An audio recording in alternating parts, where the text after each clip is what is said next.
There are occupied forces, what about Pakistan? यहाँ पे कौन से ऑक्युपाइड फोर्सेस हैं? यहाँ तो आर्मी भी हमारी अपनी है, पुलिस भी अपनी है, एफसी भी अपनी है, और लोग भी अपने हैं। आप कहाँ से आए, किसको मार रहे हैं? एजेंडा क्या है? What is your target, what is your objective? There is nothing, only one thing is there. आज भी हमारे पेशेवर मुल्ला इनके साथ मिले हुए हैं, जो मगरमच्छ के आंसू बहाते हैं सिर्फ वोट बटोरने के लिए। अदरवाइज अभी भी उनको इनके लिए सिंपैथी है और सेफ कॉरिडोर उन्होंने दिया हुआ है इन लोगों को। आप मियां इफ्तिखार हुसैन और उसके बच्चे और एएनपी या पुख्तून जो भी इस रास्ते में कुर्बानी देगा, मेरा ईमान है कि वो दीन और दुनिया में इंशाल्लाह सुरखरू होंगे। अल्लाह के और रसूल के सामने और कौम के सामने हम इंशाल्लाह सुरखरू होंगे। और मेरा ईमान है कि हम अपने बदन का, अपने वजूद का आखिरी कतरा खून का बहाकर इस आग को बुझाएंगे, हम नहीं छोड़ेंगे इंशाल्लाह इनको। बहुत बहुत शुक्रिया। सेनेटर अब्दुल नबी बंगश हमसे गुफ्तगू कर रहे थे और उनका ये कहना था कि इस मुल्क के अंदर फ़ौज भी अपनी है, अवाम भी अपने हैं, पुलिस भी अपनी है, एफसी भी अपनी है, फिर दुश्मन कौन है? उनका ये कहना था कि दहशत गर्दों का आखिर एजेंडा क्या है कि वो लोगों को मारे चले जा रहे हैं। उनका ये कहना था कि अवामी नेशनल पार्टी ने पहले भी इस अज़्म का इजहार किया है और अब एक बार फिर इस अज़्म का इजहार करती है कि वो दहशत गर्दी को ख़त्म करने की को जड़ से उखाड़ने तक और इसे ख़त्म करने के आखिरी मरहले तक वो अपने अज़्म पर हर सूरत में कायम व दायम रहेगी। इसी पर बात करेंगे और खैबर पख्तूनख्वा के एक और रहनुमा अवामी नेशनल पार्टी से जिनका ताल्लुक़ है, वो ख़ुद भी ज़ाहिर है कि इस तरह के एक हमले का शिकार हो चुके हैं। उन पर भी कातिलाना हमला किया गया, लेकिन वो भी इस हमले में महफूज रहे। वज़ीर खेल और सकाफ़त सैयद आकिल शाह हमारे साथ इस वक्त टेलीफोन लाइन पर मौजूद हैं। बहुत बहुत शुक्रिया आकिल शाह साहब। बात कर रहे हैं हम मियां इफ्तिखार हुसैन के फ़र्जंद के इस वाक़े की कि उनके फ़र्जंद को शहीद कर दिया गया। आज जब सब लोग दुआए मग़फ़िरत के लिए इकट्ठे हुए तो उनके हुजरे पर ख़ुदकुश हमला कर दिया गया। आप क्या समझते हैं कि क्यों इस तरह तबातुर से मियां इफ्तिखार हुसैन को ही निशाना बनाया जा रहा है? देखिए जी, मियां साहब के तो सजा उनकी बहादुरी और जुर्रत। असल में ऐसा है कि मियां साहब इस पाकिस्तान में एक अलामत बन चुके थे बहादुरी की और जुर्रत की। और जैसे कि आपने खुद कहा, वो हर जगह जहाँ पर भी बॉम्ब ब्लास्ट होता था वो फौरन पहुंचते थे। पुलिस के मना करने के बावजूद, पार्टी के मना करने के बावजूद वहाँ पहुंच जाते थे, लोगों को तसल्ली भी देते थे और सूरत हाल जो है वो डायरेक्ट लोगों को बताया करते थे। और हर वक्त उन्होंने दहशत गर्दी के खिलाफ बात की और ये कहा कि हम हटेंगे नहीं पीछे और अपनी जानों का नजराना दे देंगे, मगर दहशत गर्दी को खत्म करके दम लेंगे। तो उनका एक मासूम बच्चा, बेगुनाह और अकलौता बच्चा उन्होंने शहीद कर दिया। कहने का मकसद ये है कि अगर किसी का ये ख्याल है कि हमारी पार्टी या हमारे लोग जो हैं वो इससे पीछे हो जाएंगे और अपने मकसद से हट जाएंगे, ऐसा कभी नहीं होगा।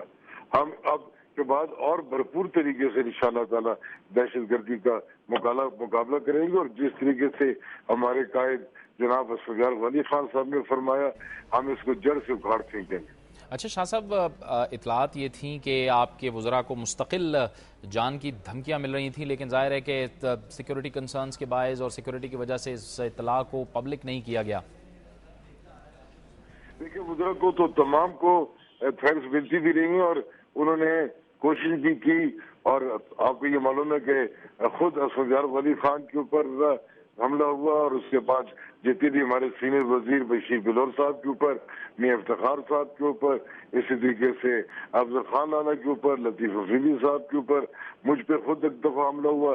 तो कहने का मकसद ये है कि इन हमलों से आप पीछे नहीं हटेंगे और मुकाबला करेंगे। और जहाँ पर फौज ने और पुलिस ने अपना किरदार अदा किया, वहाँ पर अवामी नेशनल पार्टी के वर्कर्स ने भी जानों का नजराना दिया। हमारे 2 सिटिंग मेंबर शहीद कर दिए गए। आपको पता है कि डॉक्टर शमशेर को शहीद कर दिया गया, हाजी आलमजेद साहब को शहीद कर दिया गया, हमारे वजीर जनाब अयूब अशारी साहब के भतीजे को कत्ल कर दिया गया, हमारे वजीर जनाब वाजिद अली के भाई को कत्ल कर दिया गया।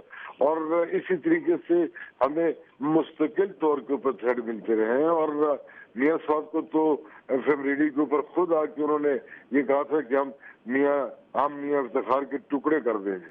तो मियां इफ्तिखार ने इसके ऊपर अपनी तकरीरों में अक्सर वो कहते थे कि जब एक बंदा मर गया उसके बाद उसके टुकड़े करते भी रहे तो क्या फर्क पड़ता है।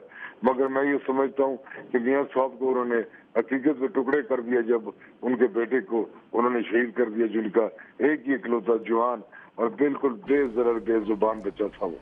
عاقل شاہ صاحب، ایک تو یہ بھی وجہ ہو سکتی ہے کہ ظاہر ہے مالاکنڈ میں آپریشن کیے گئے اور وہ چونکہ خیبر پختونخوا کا علاقہ ہے، وہاں پر سیاسی عملداری قائم کی جا رہی ہے، وہاں پر حکومت کی عملداری اس وقت قائم ہے، اور ظاہر ہے کہ بحالی کے کام وہاں پر ہو رہے تھے۔ اس کا مطلب ہے کہ اس طرح کے واقعات سے آپ کی حکومت کو ڈسکریج بھی کیا جا رہا ہے، ایک قسم کی سازش بھی ہے کہ آپ ڈسکریج ہوں اس طرح کے کاموں سے، اور ظاہر ہے کہ اس سے ان کوششوں کو بھی نقصان پہنچ سکتا ہے۔